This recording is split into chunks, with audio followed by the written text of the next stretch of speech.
Probablemente el tema de hoy puede herir muchas personas, mas no se trata de herir personas, se trata de poder abrir la Biblia. Y la Biblia tiene verdades que necesitamos comprender. Hoy hablaremos sobre María.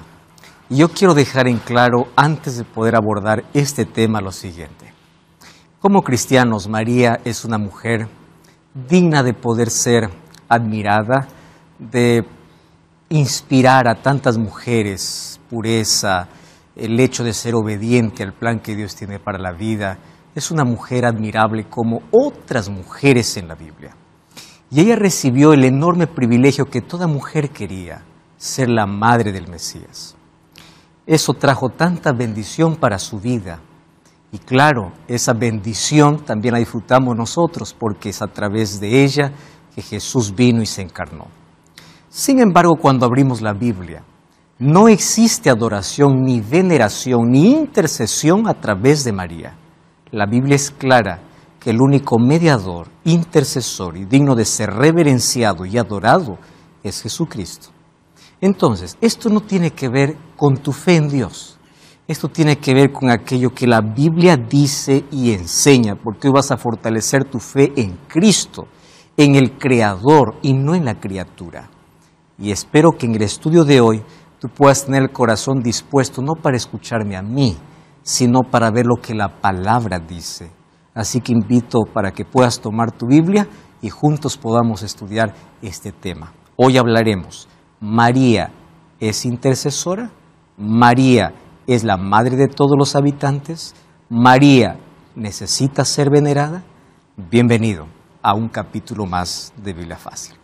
Bienvenidos amigos a este capítulo y como siempre, antes de poder ingresar a nuestro tema, ofrecemos a nuestros amigos un material extraordinario. Se trata del curso bíblico En Busca de la Verdad, que pueden solicitarlo a través del WhatsApp más 5512 98 100 14 60 o ingresando a nuestro sitio web estudielabiblia.com.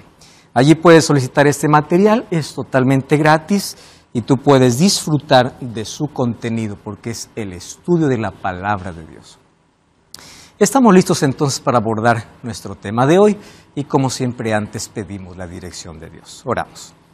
Querido Dios, muéstranos una vez más tu luz a través de tu palabra. En un mundo de tantas opiniones, tu palabra es aquella que está por encima de cualquier opinión o argumento. Nuestra fe no está colocada en una iglesia, en una religión, en un pastor o en un sacerdote, sino en ti. Y tú nos dejaste tu palabra para poder ser guiados por ella. Pero también dejaste tu espíritu para que nos lleve a la comprensión de tu palabra. Y es por eso que hoy pedimos ser abrazados por ese poder, guiados por ese poder, y al comprender esta verdad podamos aceptarla en nuestro corazón. Danos tu bendición en el nombre de Jesús. Amén. Nuestro tema de hoy es María. ¿Es intercesora? Como ya dije, como cristianos admiramos mucho a María, respetamos a María como a cualquier otro personaje bíblico, héroe de la fe, que nos enseña tantas lecciones, que nos inspiran a obedecer, nos inspiran a entregar todo al Señor, a ser fieles a Dios. Pero cuando se trata de adoración, veneración o intercesión, eso no es un asunto de criatura, sino de creador. Y María, aunque recibió tanto privilegio al ser la madre de Jesús, no dejó de ser criatura, porque ella fue creación de Dios.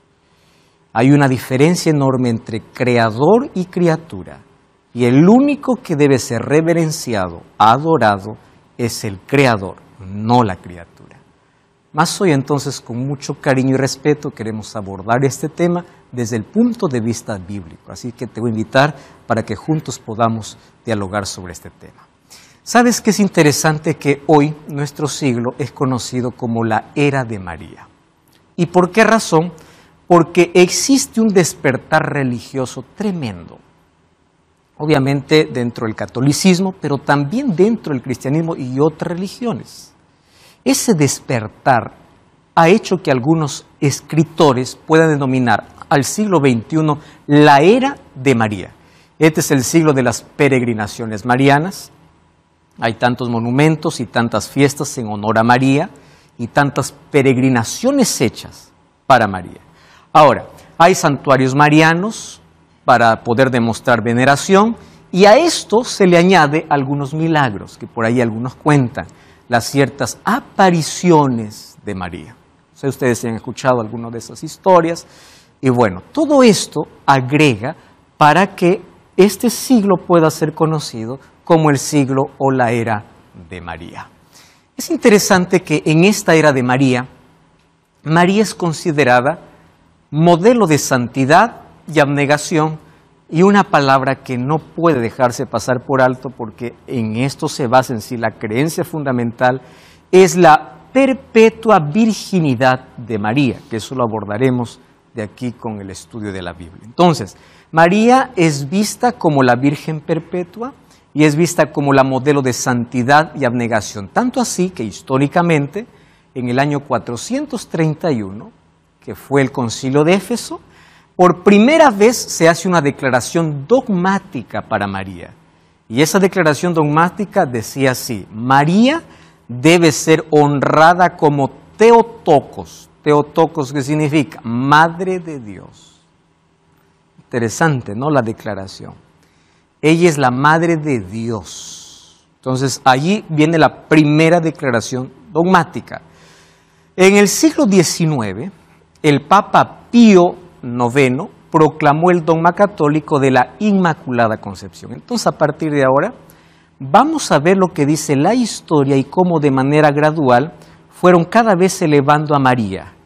Primero diciendo que es una virgen perpetua, modelo de santidad, luego la llevaron para el cielo, luego la pusieron intercesora y después vamos a leer un dogma que dice que hasta Dios obedece a María.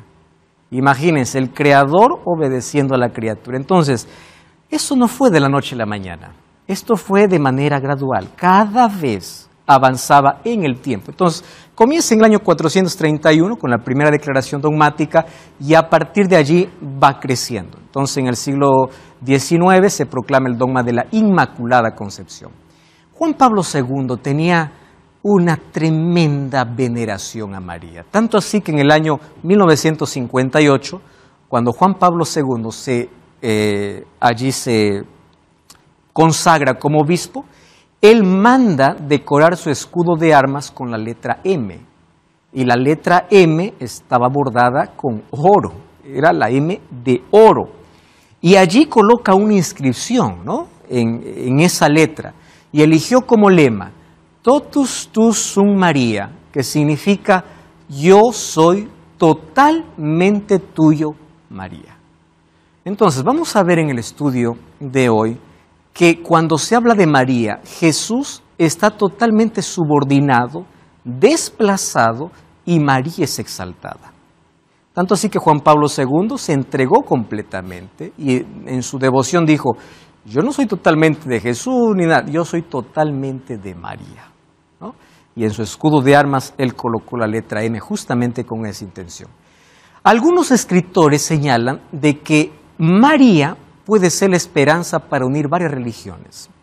Resulta que los musulmanes tienen un grande respeto por María, porque María fue madre de Jesús, pero para el musulmán Jesús no fue el Salvador. Para los musulmanes Jesús fue uno de los profetas que Alá mandó a la tierra. Entre los profetas, los más importantes no es Jesús, es Mahoma o Maomé. Sin embargo, por ser María la madre de Jesús, ella es respetada. Entonces, ustedes saben que el Papa Juan Pablo II y Benedicto XVI hicieron todos los esfuerzos para hacer un acercamiento con los musulmanes diciendo así, nosotros tenemos algo en común. Ambos decimos que reverenciamos a nuestro padre Abraham y ambos honramos y veneramos a María o respetamos a María. Entonces, esto sería el puente, tanto así que alguno dice, este sería el puente para unir credos y especialmente el puente para unir católicos y musulmanes. Miren que no es una simple creencia, tiene raíces muy profundas. ¿Cuál es la estrategia que se usó a través de toda la historia? Yo he tratado de resumir esto para poder abrir la Biblia y ver qué dice la Biblia al respecto. Pero la estrategia es simple, elevar a María a la posición de Cristo y del Espíritu Santo, haciendo de María indispensable para la salvación. Ese es el resumen de todo. Entonces, el propósito de poder siempre colocar dogmas a través de la historia es elevar a María al grado de que incluso Cristo pueda estar subordinado a María. El Espíritu Santo pueda ser menor que María, a tal punto que sin María no hay salvación. Y eso no es un invento mío, lo vamos a ver qué cosa es lo que se dice, cuáles son los dogmas que se proclamaron, que obviamente eso está escrito en la historia y en varios libros que podemos allí una vez más confirmar. Muy bien, ¿qué cosa es lo que dice la Biblia de Cristo y qué cosa es lo que dice el catolicismo de María? Lo que dice la Biblia es el fundamento de nuestra fe y lo que dice el catolicismo no tiene ningún sustento bíblico. Son apenas dogmas creadas en diversos concilios y algunos por papas. Entonces, miren cómo quieren colocar a María en la igualdad o por encima de Cristo. En primer lugar, Cristo nació sin pecado y vivió una vida sin pecado. Eso dice el libro de Hebreos capítulo 4, versículo 15. Él fue semejante a nosotros, pero sin pecado. ¿Qué cosa dice el catolicismo? María fue concebida sin la mancha original del pecado. Este es otro tema que necesitamos ver sobre la mancha original. Y vivió una vida sin pecado. O sea, María sería el equivalente a Cristo. Esto no dice la Biblia, pero a María la colocaron justamente con ese tipo de santidad. Solo Cristo ofrece gracia y salvación. Eso dice la Biblia, Hechos 4:12. En ningún otro hay salvación. No hay otro nombre bajo el cielo dado a los hombres en quien podamos ser salvos. Pero el catolicismo dice, María no necesita de gracia y salvación, y al contrario, en lugar de necesitar, ella ofrece gracia y salvación. Eso vamos a ver en un documento católico que luego vamos a ver la referencia. Cristo ascendió al cielo para ser Rey de Reyes. Eso dice la Biblia. Vemos la adoración incluso en Apocalipsis capítulo 4 y Apocalipsis capítulo 5. Pero el catolicismo dice que también María ascendió al cielo para ocupar la posición de reina del cielo. ¿Hay algún texto bíblico para esto? No existe. Pero el interés es elevarla tanto a tal punto de desplazar a Jesús. Otra característica o otro argumento. Jesús es el único mediador y redentor. Sin embargo, el catolicismo dice no, que María es la mediadora y es la corredentora. ¿Ustedes se dan cuenta a qué punto se elevó María? A tal punto de hacerlo incluso como parte de la Trinidad. Ya no hay Padre, Hijo y Espíritu Santo, sino hay Padre, Hijo, Espíritu Santo y María. Totalmente absurdo, ¿no? ¿Y qué cosa del Espíritu Santo? La Biblia dice que el Espíritu Santo es el auxiliador y abogado de los creyentes. El catolicismo dice que María es la auxiliadora y abogada. No es el Espíritu. El Espíritu ya no se necesita más. La Biblia dice que Cristo junto al Padre y el Espíritu Santo es Dios. Pero ahora el catolicismo colocó también a María como santísima. Y el término santísimo es solamente un término que se usa para Dios. Entonces, se está quitando a Cristo, al Espíritu Santo, y se está colocando ¿a quién? A María. Esa es la raíz del dogma de la veneración para María. Bueno, ¿en qué se basan todos estos argumentos? Yo voy a dar aquí apenas tres, hay más argumentos, pero los tres fundamentales. Primero, la perpetua virginidad de María, que es el punto más importante para el dogma católico. Y otra vez, quiero hablarte a ti, mi amigo, mi hermano católico. Esto no tiene nada que ver con tu fe en Dios. Tiene que ver con la historia y con lo que la Biblia dice. Entonces, si tú eres sincero de corazón, analiza, ve a las fuentes, abre tu Biblia, lee, porque tú tienes un compromiso con Dios. Esto no afecta a tu fe, porque tú crees en Dios. Lo que te voy a mostrar es lo que históricamente es innegable. Así está escrito, no hay manera de alterar o de quitar.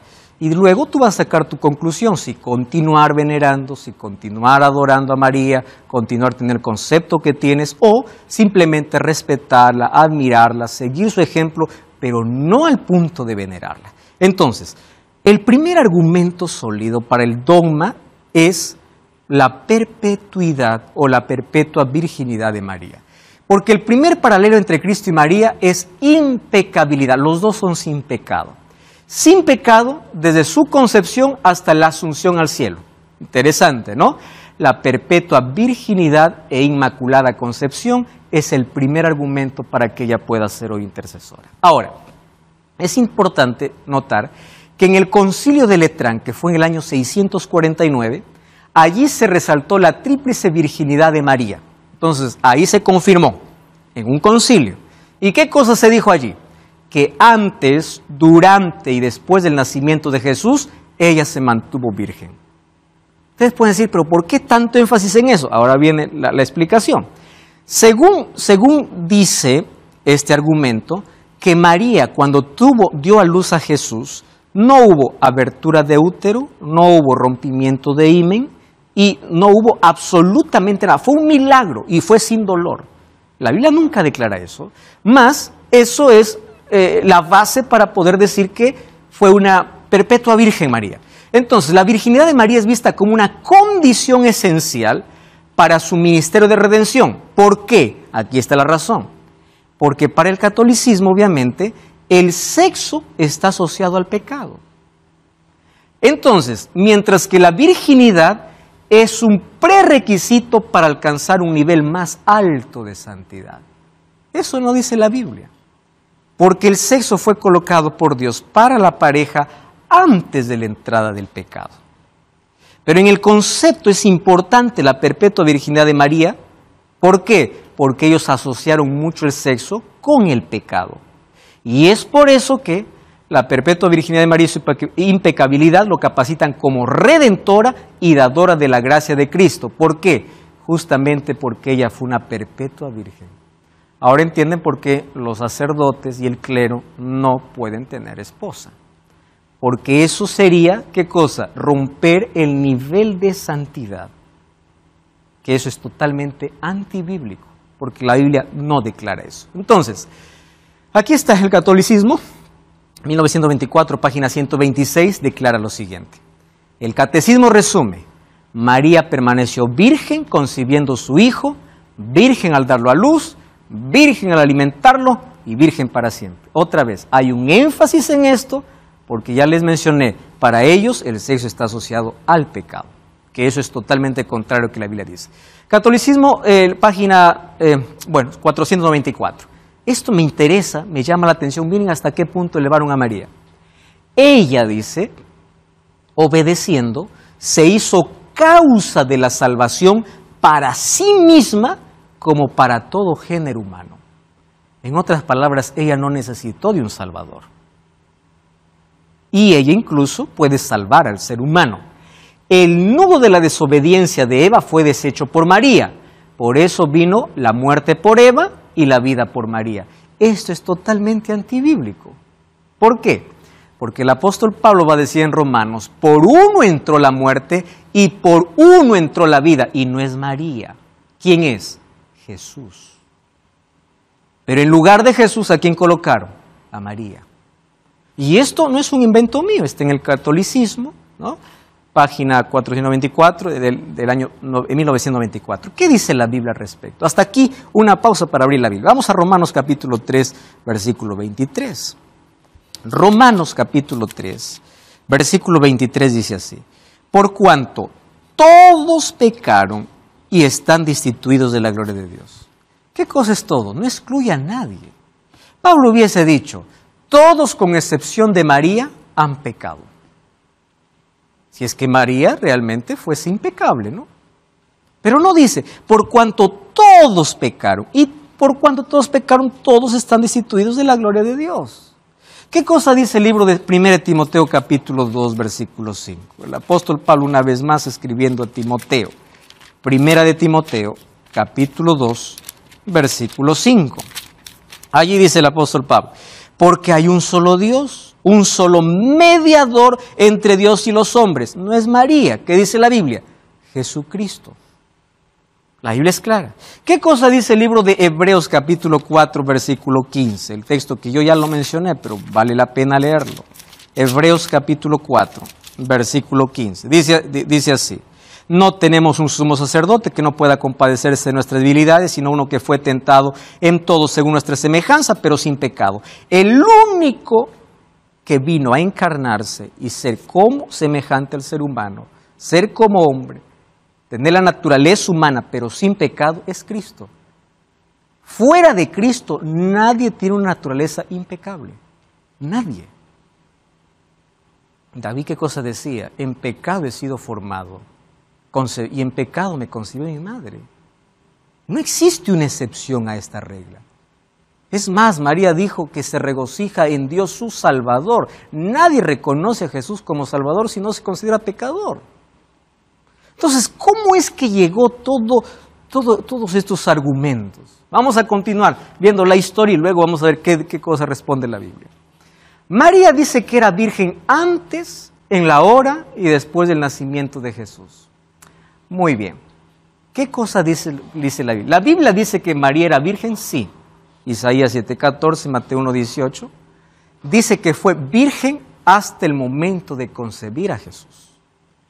De allí en adelante no se nos dice nada, absolutamente nada. ¿De dónde apareció la idea que después permaneció? Eso ya es creación humana, no bíblica.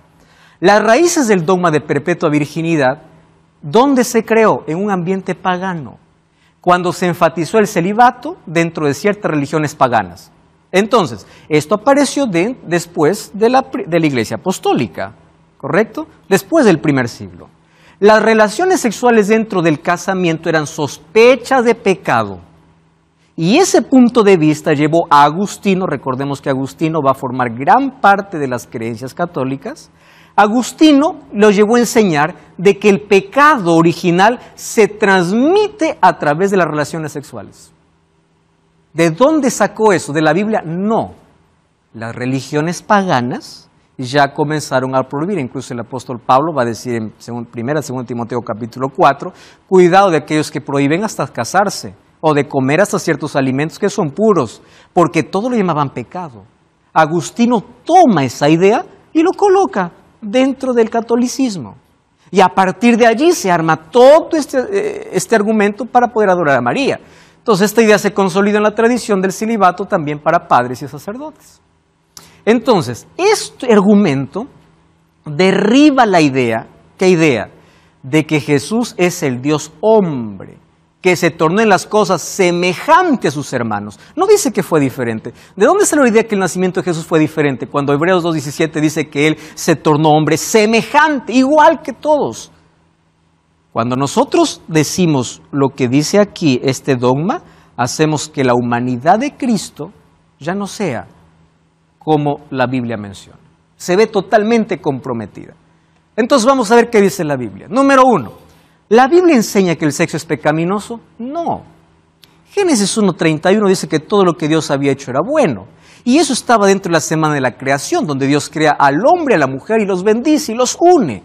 El sexo dentro del matrimonio fue ideado por Dios, era parte de la perfección de Dios dentro del matrimonio. Satanás manipuló, manchó y obviamente que después la inmoralidad y todo llegó para poder practicarlo fuera del matrimonio. Pero dentro del matrimonio es sagrado. Es más, la Biblia nunca insta al celibato. La Biblia, ¿qué cosa dice? No es bueno que el hombre esté solo. No es bueno. Y Pablo incluso en 1 Corintios 7, él aconseja. A algunos les convendría quedarse como yo, dice, pero es mejor casarse que quemarse.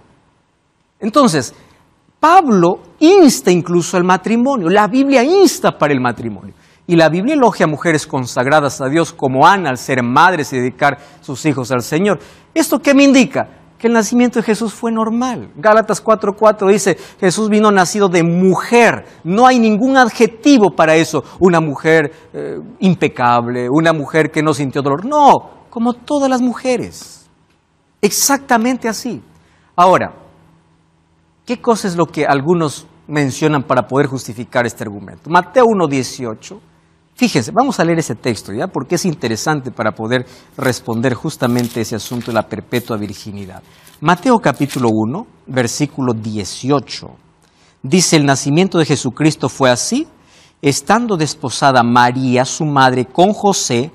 ¿Cómo dice sus Biblias? Mi versión dice así, antes que se juntasen, se halló que había concebido el Espíritu Santo. Algunas versiones dice, antes que conviviesen.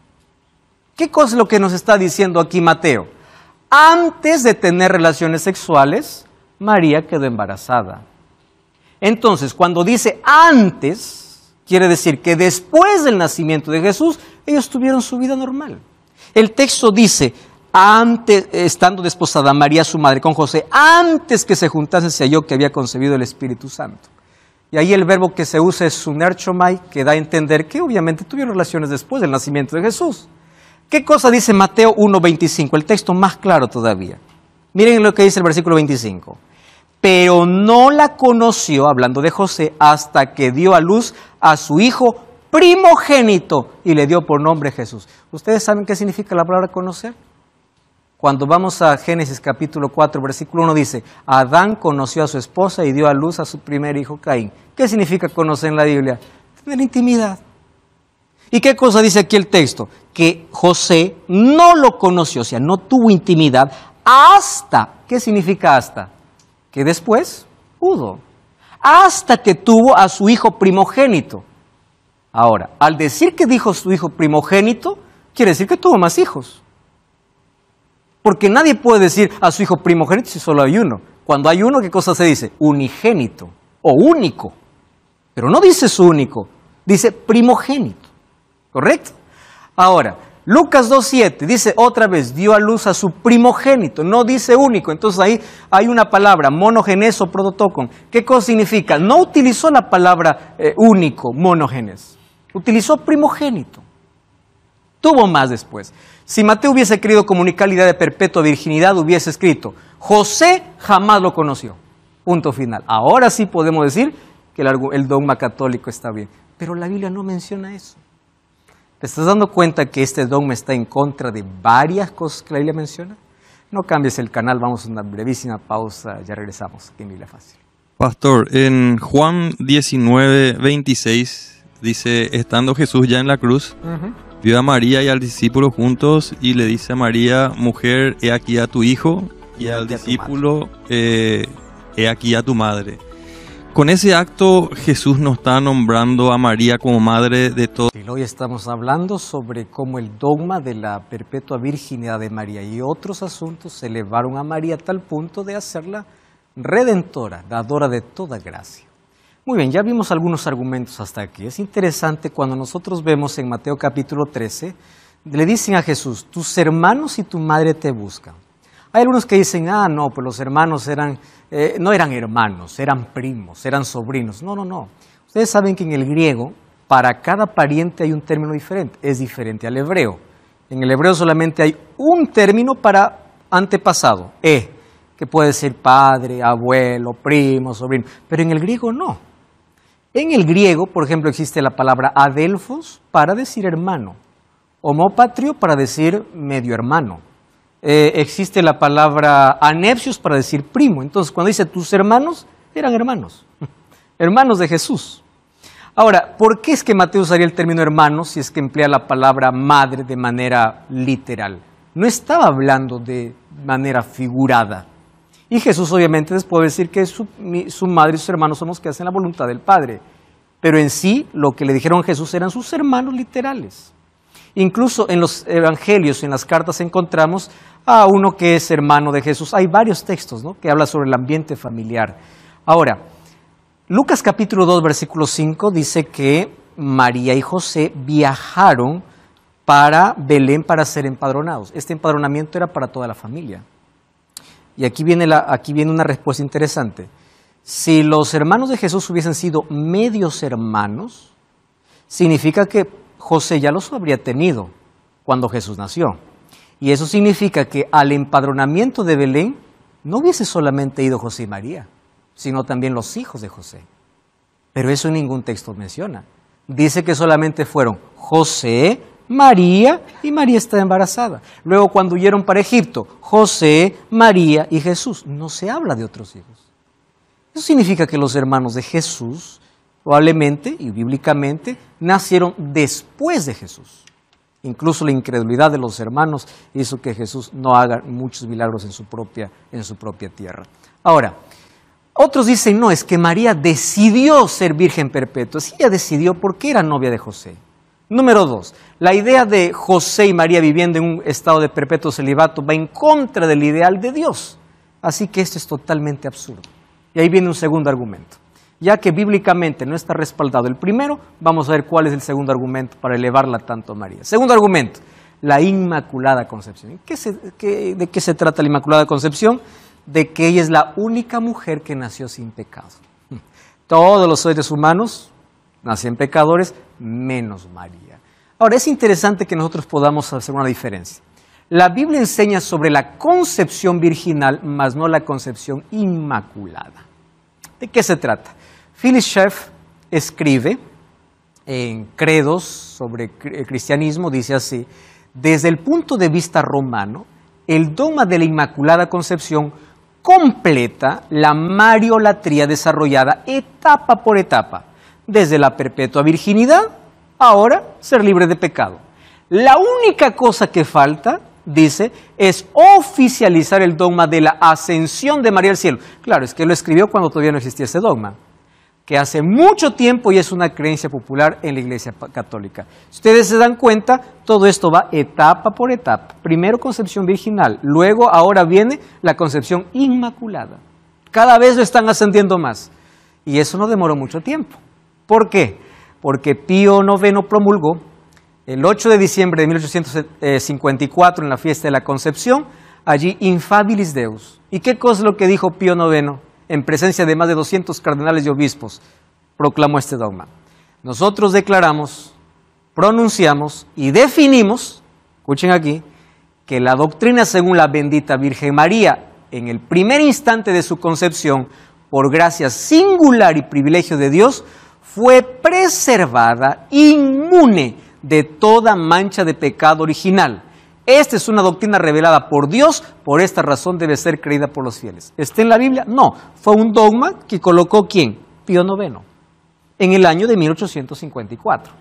Primero solamente perpetua virgen, ahora no, ella es sin pecado. Cada vez lo suben más. Vamos a ver qué sigue. El fundamento de toda nuestra confianza, sigue diciendo Pío IX, se encuentra en la bendita Virgen María. Pues Dios confió a María, miren hasta qué punto llega, los tesoros de todas las buenas cosas, a fin de que todos vengan a saber, por intermedio de ella obtenemos toda esperanza, toda gracia y toda salvación. Ya no es Cristo, es María.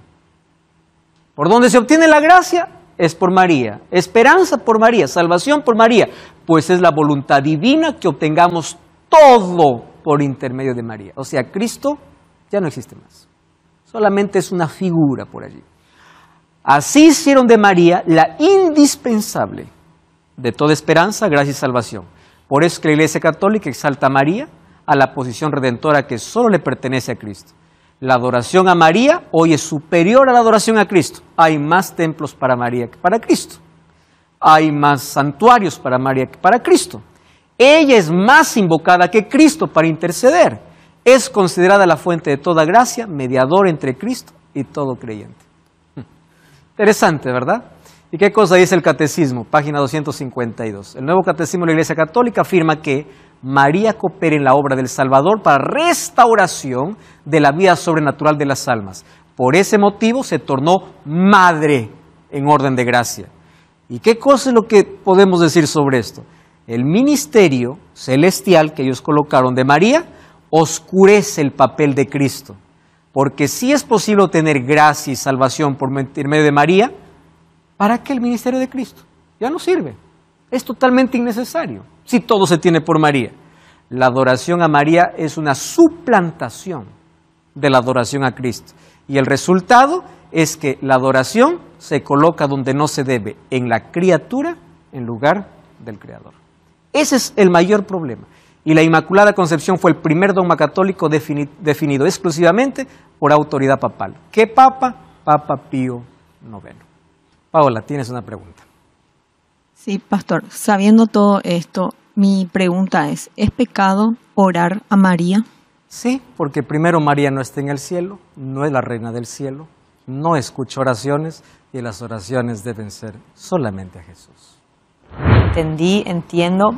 Me sensibiliza por el hecho de que, como te digo, toda una vida orando a María, jamás sin, o sea, María después de Dios, Dios ante todo, Jesús ante todo, pero siempre también María. Entonces cuando yo le pregunté al pastor si es pecado orar, sí, y María no nos escucha, entonces como que, no sé si me explico, fue un poco sensible, pero entiendo. Eso es lo que dice la Biblia. Ahora, fíjense lo que sigue. Algunos dicen, no, es que la Biblia en Lucas 1:28 dice, salve favorecida, por eso es que ella es diferente. El verbo para favorecida es este, ¿no? Que charitomene. Es el privilegio que Dios le dio. Privilegiada, porque todas las mujeres querían ser madre de Jesús. Más ella es privilegiada, por eso es favorecida. Cuando le dice, hallaste gracia delante de Dios, no le está diciendo que ella es impecable. La palabra gracia es la palabra charis o charisto. Y la palabra charis es extendida a todos los creyentes según Efesios 1:16, no solamente para María.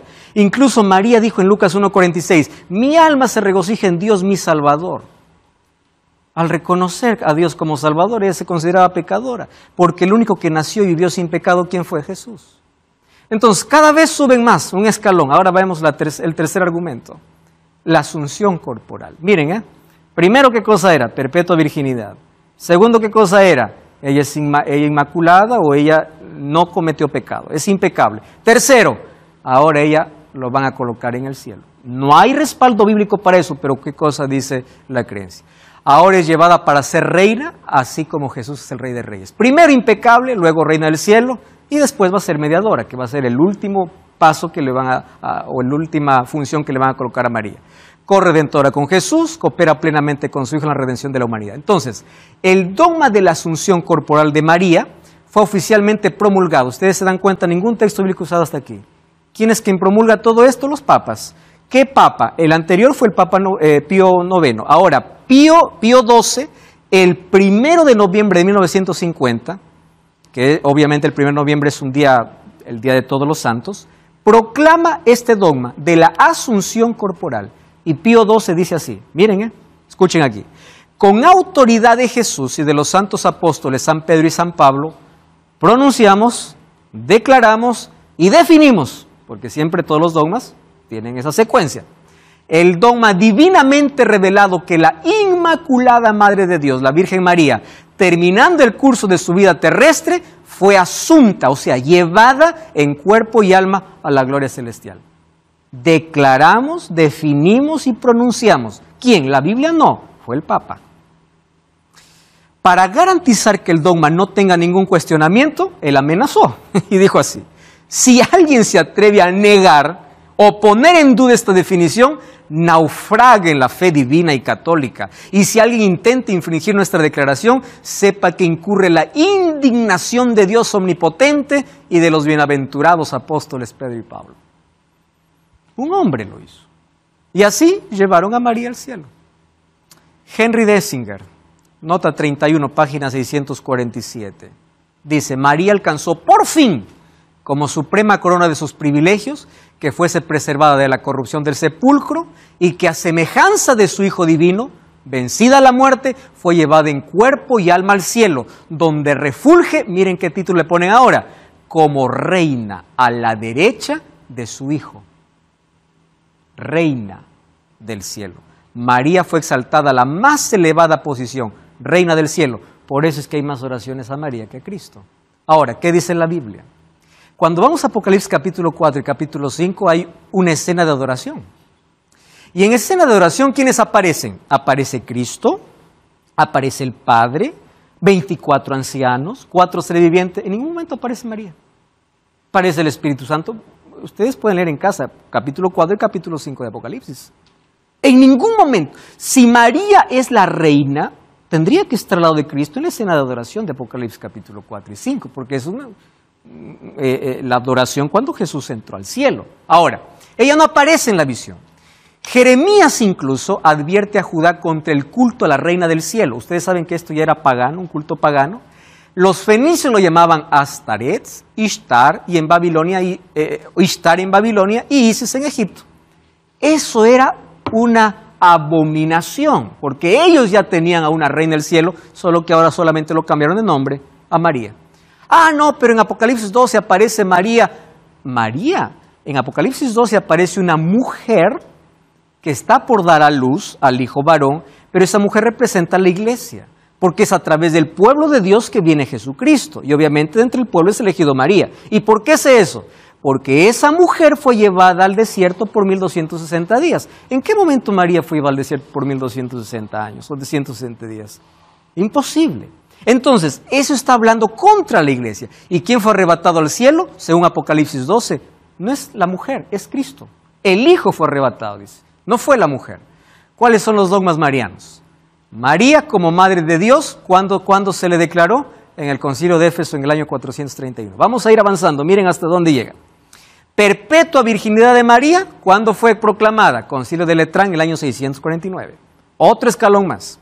La Inmaculada Concepción fue proclamada por Pío IX en el año 1854, o Pío VIII es allí. La asunción corporal al cielo, de que fue al cielo, fue proclamada por Pío XII en 1950. Ahora, ¿qué cosa falta? Una sola, ¿no? Que sea mediadora.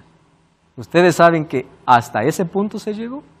Como ya se lo colocó en el cielo, apareció un grupo llamado Vox Populi Mari Mediatrici, con una pregunta: si a María ya lo subimos al cielo, ¿qué hace en el cielo María? Tenemos que darle una función. Y este grupo recogió 7 millones de firmas en más de 150 países para dictar el último dogma mariano. Para que ustedes se den cuenta cómo llega esto. 150 países, 7 millones de firmas, para decir que María es el cuarto miembro de la divinidad. ¿Y qué función se le dio?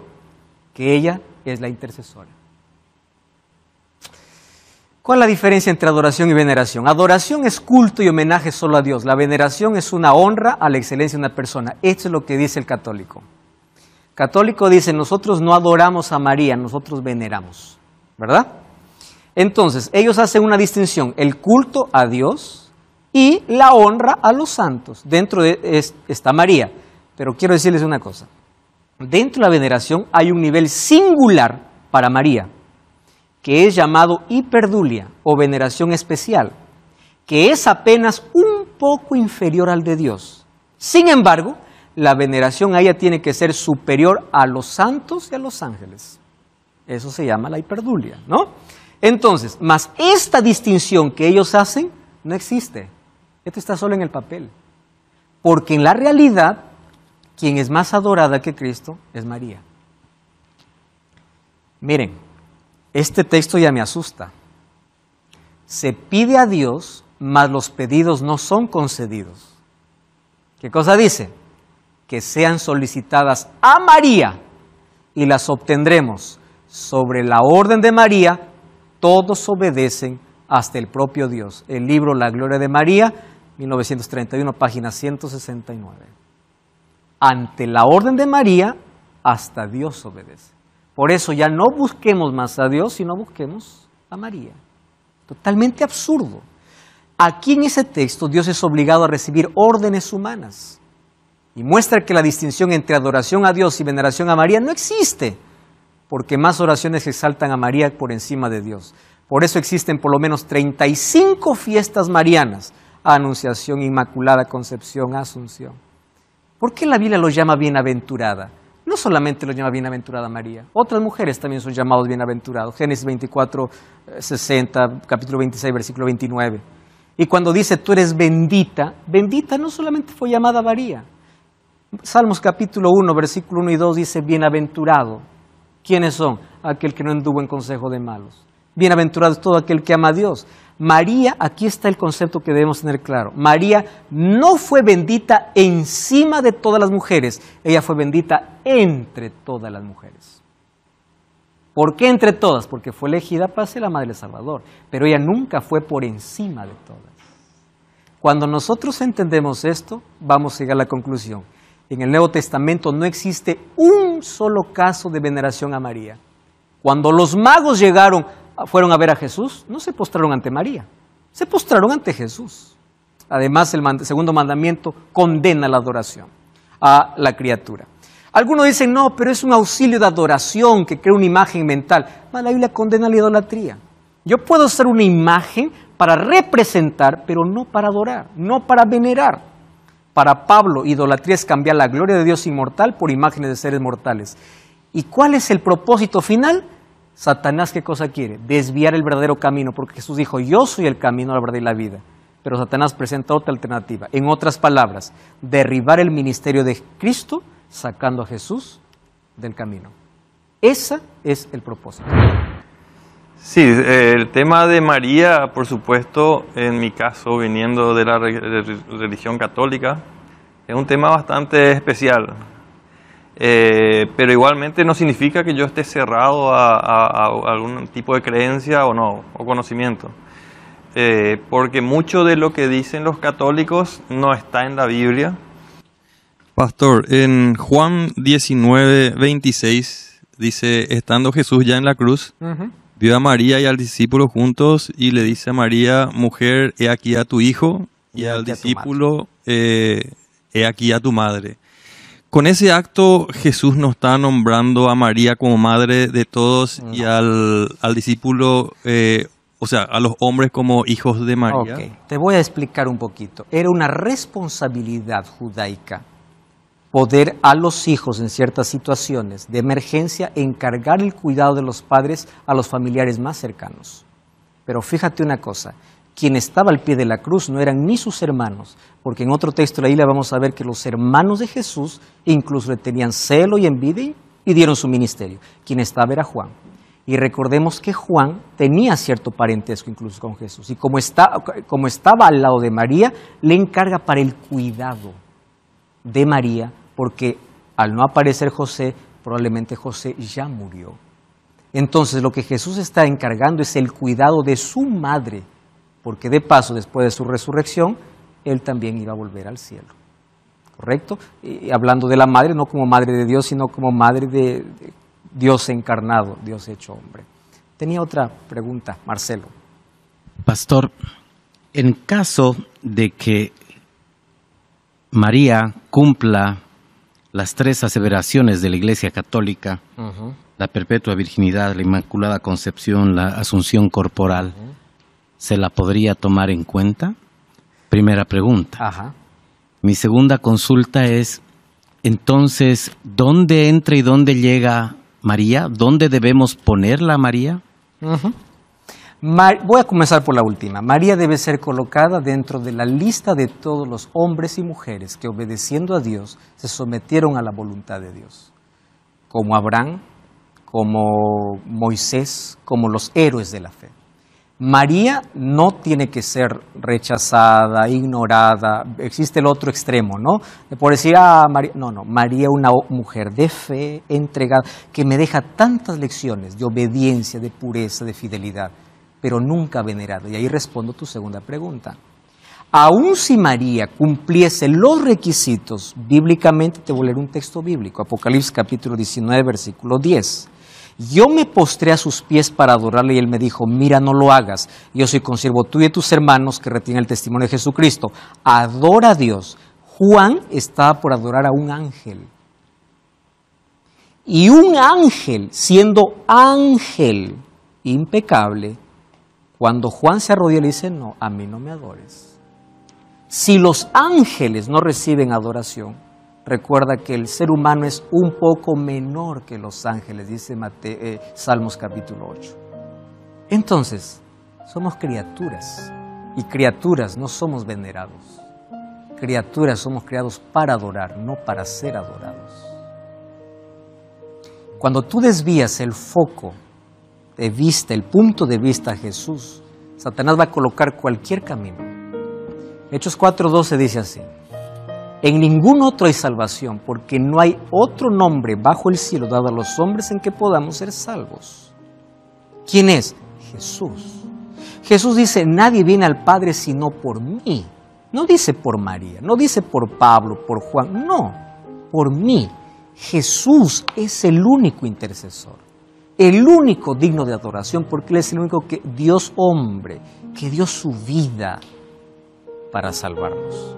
No es María. Es Jesús. Vuelve tus ojos a la palabra, vuelve tus ojos a Cristo y que Satanás no desvíe tu fe de Jesús, porque Él es tu Salvador. Que su palabra pueda ser el fundamento de tu fe. no la tradición, no las creencias de seres humanos, no dogmas humanos, palabra.